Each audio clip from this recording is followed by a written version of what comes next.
Thank you. I'm Foster Sayers. This is my co-founder, Albert. 2 years ago, my friend's grandmother had a femur replacement, and it failed. It turned out at the time of her surgery, the product was actually under recall, but the surgeons didn't know, so more surgeries than necessary were required. I was kind of shocked that at this day and age that could happen, but it turns out the healthcare industry is slow to adopt technology. I realized that the AgileQR technology that we were working on could solve this problem. In fact, it's the perfect time to apply it, as the FDA has recently mandated unique device identification for medical devices beginning on September 24th of this year. The problem, and the reason that they're not able to know instantly, is that packages today look like this. There's a lot of information in the terms of symbology, but the barcoding there is just for inventory, not for informational purposes. So there's no direct way that they can find out a product's been recalled. With our product, MDD Track, we're changing this. Our patented method of a track and trace technology is unlike other programs that simply use a barcode to represent a serial number. Our barcodes are 2D barcodes that represent a unique URL that is assigned to each product. So, when a healthcare professional scans the code, they're taken to a website that is dedicated to that specific medical device and sharing all the information that a healthcare professional may want to know about that product, eliminating paper instructions along the way. So as you can see, we show the unique device identifier. We also show the digital data elements uncluttered from the physical label. Additionally, healthcare professionals can download the instructions for use. The ability to update this product information is important because 700 medical devices are recalled in the United States each year.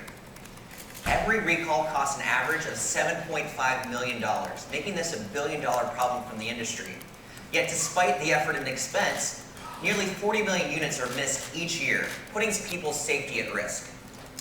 So let's imagine you manufacture pacemakers. You find out that a recently produced lot contains batteries that last 1 year instead of the required 10. What do you do? How do you assure that not a single recalled device gets used? With MDD Track, you can go into our system and publish a recall directly to the website of the affected products. I'll now have Albert act as a manufacturer and go into our back-end system to issue a recall. With a few clicks, Albert can publish a recall directly to the web pages of the affected lots. So this way, moments later when a healthcare professional is scanning that code to get, say, the instructions on sterilization, they'll instead see a recall notification. That recall notification informs them that that device is not to use. This is the same package that we're scanning, and as you can see, when it loads this time, it's very clear. This is not fit to use. While we show a basic message today, any protocol, video, or other instructions that a manufacturer would want in this case can be implemented. Now, sometimes recalls have to happen globally, and we have a model to account for that. So let's imagine that Albert is a healthcare professional in France. So when he locates himself in France, our geolocation model will then cause the recall to be loaded in French, since that's the language of that healthcare professional. Additionally, other things on that web page, such as the date format, will be changed to the European style, and any variances in the regulations that apply to what must be shown in France versus any other locations will be observed as well. This is how we provide item-level risk management on a global level. MDD Track is much more than just a compliance technology. It's a new way to dynamically communicate product information. If this had been implemented at the time of my friend's grandmother's surgery, her situation could have been avoided. As the healthcare industry now moves to electronic health records, we believe the time is right to implement this. So whether you have connections to manufacturers or capital, please come see me so we can talk about how we can set a new standard for track and trace and ensure a recalled product never gets implanted in a patient again. Thank you.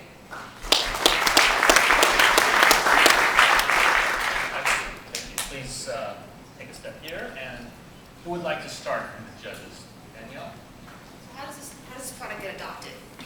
It gets adopted by working with manufacturers. So the manufacturer would set up their MDD Track system.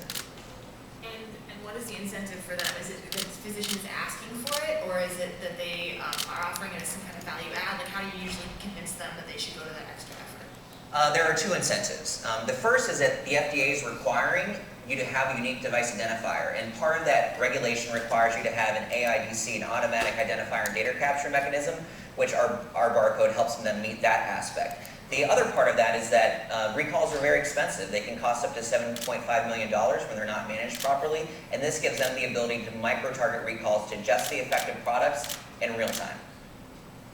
So this is for manufacturer-driven recalls. What happens in cases where, let's say on Twitter, social sentiment against something rises up very quickly?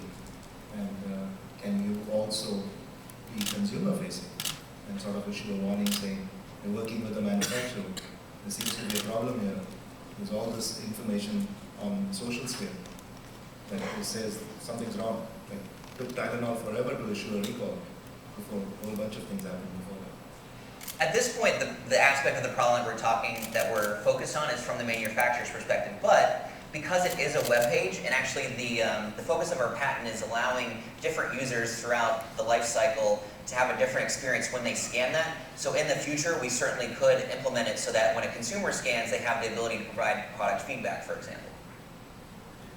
That was a question actually, that when you are getting the physicians to use the system, there's both a value to the manufacturers understanding where their products are used, and also, privacy concerns about that as well.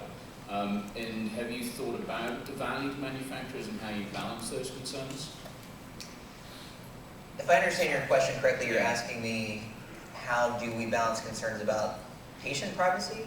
About patient privacy, that a manufacturer is very interested not just that they're selling product, but who they're selling it to and how it's being used. And it can be very helpful for sort of like marketing beyond just the customer safety. Absolutely. And in fact, the unique device identification regulation is focused on improving post-market surveillance. So what happens with these devices when they're out there?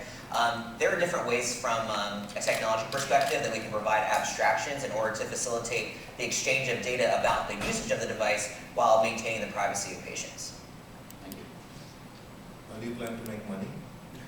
We charge on a URL basis. So it's basically your typical software as a service. Initially, there's initial setup fee to get the data set up and all their device information, and then they pay based on the number of URLs that they're managing in our system. As far as the patient side or the hospital side, I would imagine adopting new technology, new scanning, that's sometimes difficult. So how do you make sure that the other side of this works as well, where the scanning is actually happening? So the way that we're looking at that is the increased proliferation of mobile devices within the healthcare system.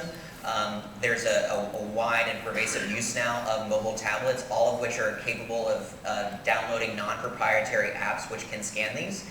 Certainly we'll have to work with manufacturers on education, and our hope is that when they understand that taking a few seconds to scan this to ensure it's safe to use on a patient will provide the right incentive. Do they already scan these for other things? Is there already an existing dominant scanning player out there?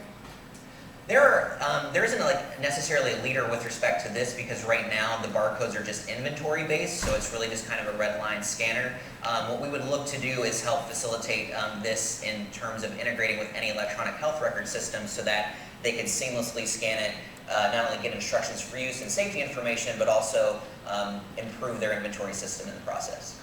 Okay, thank you. That's all the time we have for. Okay, thanks a lot. Thank you.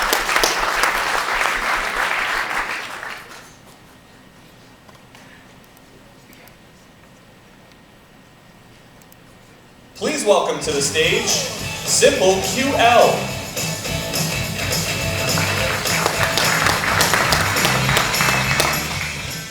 Hello, I'm Scott Getzler, the CEO of AgileQR, and this is our